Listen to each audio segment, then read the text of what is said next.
Hey guys, so very recently, actually yesterday from me making this video, there has been something really cool announced called Pokemon Go.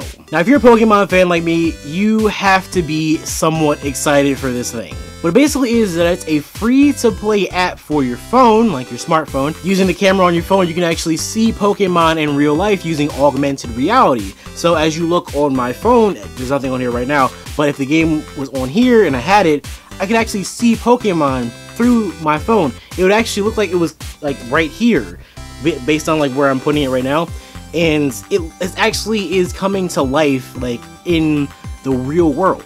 Some of you might think this is kind of like a gimmick, especially if you've seen the trailer.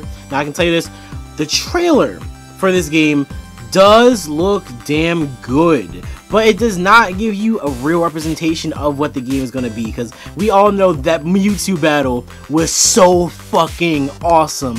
But everything else, I mean, you know, everything was great. Everything was great about the trailer. I love the trailer. The only thing is, I just wish that we had more information on how the game is actually going to play. Now, the way I think this game is going to be played is that it's going to have some GPS-style Pokemon finding.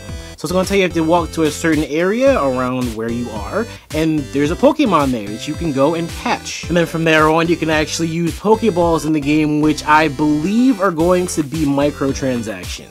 So yeah, in my opinion, I think that you're going to actually have to pay real money to get Pokeballs in order to catch Pokemon. Aside from that, they also showed off that you can trade with other players that also have Pokemon Go, and you can also battle with them. So it brings a whole lot more to this app that we have never really thought of before. I mean, obviously we've thought about it before. Everybody's thought about being a Pokemon trainer at some point. Who wasn't 9 at some point in their life? Unless you are like 9 right now, or you're like 8 and you haven't even reached 9 already. Like, holy crap, dude, you need to grow up a little bit. Anyways, like I was saying, the game itself looks like it's gonna be really cool, because instead of playing through the regular game where we're gonna get another story that's similar to another type of Pokemon game that also would have had the same similar story, like a team is trying to take over and capture Pokemon. Now you are the character in the game. The game is real life, and you are the Pokemon trainer, and you are the ones with the tools now to go out looking for Pokemon and capturing them and trading them with your friends and battling them like you would actually be a Pokemon trainer. It's like it actually brings the Pokemon experience closer to your life without having to do all that shit that would require all that Jurassic Park DNA mixing together and all that crap just to make a real life Pokemon. Could you imagine the world with real life Pokemon? Like, I wouldn't want a fucking Pokemon like, Eevee, who could just walk around my fucking house and burn it to a crisp. But honestly, if he's gonna stay in my phone where I can see him and he can't burn down my house, and I could actually, you know, battle with him, train him, make him into a beast, like he's actually mine. He's mine now. Then that just sounds really cool, and I cannot wait for this game. It's supposed to come out next year in 2016, and there's actually a few thoughts I had about this game that may be a little bit negative. So one of the negative parts about it, obviously, is how it's going to be free to play, but with microtransactions. Now personally, guys, for this one, I have to say is right out, because this game is going to have microtransactions, if it turns out to be a really good game in itself, I would just say put aside like $30, maybe $40 and just put it towards that game.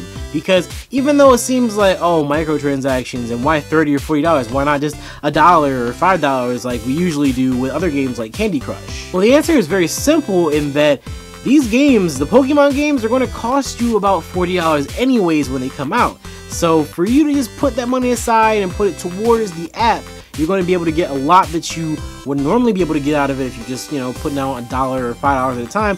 And it's like you're buying this game. So it's basically yours. You don't have to worry about microtransactions every 10 minutes or so, or every other day asking you, oh, you want to buy one Pokeball? It's like, no, bitch, I have like 2,000 of them, because I put $30 into this game. So yeah, that's what I would just say right out. And another thing that I found kind of funny and kind of a little bit of an issue with this game, the way I think about it, right, is how it's going to be GPS tracking, is how you're going to be able to like walk around the area in order to find Pokemon. And there's like a few things I could have, like, I went through my head, like, oh, what if this child is, you know, playing in, you know, a really bad area, and he has to walk into a very, very dark alley specifically to catch a fucking Weedle. Or even more popular, in my opinions, would be that there might actually be a Pokemon out there that you really, really want, But what if it's in a place like, I don't know, the middle of a highway?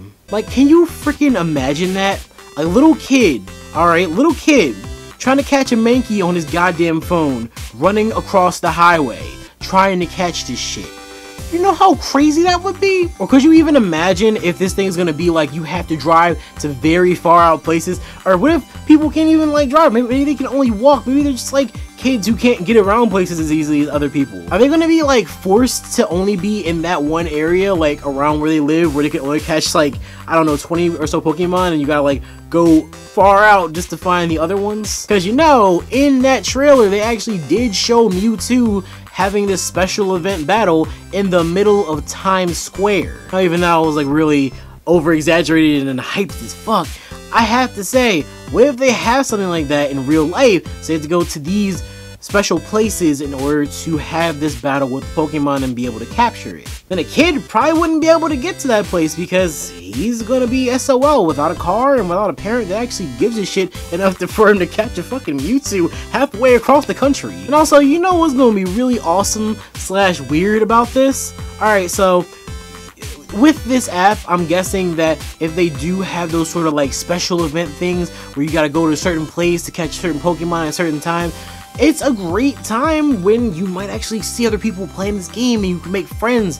And it's also a great time where you can meet people that you don't really want to be friends with, and you know, things are going to get either really bad or really awkward. And could you imagine if you have that one kid at school, right, and he's just really into Pokemon, and I mean he's really into Pokemon, and I mean like he's way too into Pokemon, and I mean like he believes that his pet is a Pokemon. He has like a collection of pets that are supposed to be his Pokemon. Like, dude, you know what I'm talking about. You know that dude. You have seen that dude at some point in time where he's just too into the thing that he's into that reality does not exist to him. It's just that one thing. And then that dude that you know at school, you know, you meet him at the event, it's just like, oh shit, here's Jimmy again, talking about his goddamn Pokemon, how he actually caught it in real life. He's gonna show me this shit and show me this shit. Oh, I caught this Pokemon. Look at this goddamn Mewtwo. It looks so goddamn good, doesn't it? Oh my god, Pokemon, it's in real life now. And you already know that some shit like that is gonna happen. Do not lie about it. If that actually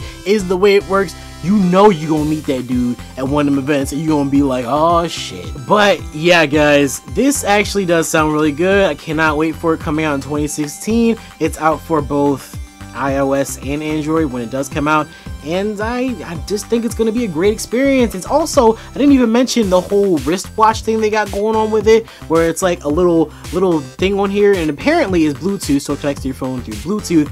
And aside from that, it actually gives you buzz updates, like, so your shit like vibrates whenever a Pokemon is nearby, and that's really cool. So like guys, I'm really happy to see this is what the Pokemon companies have been working on for all this time since we didn't get a new Pokemon game this year.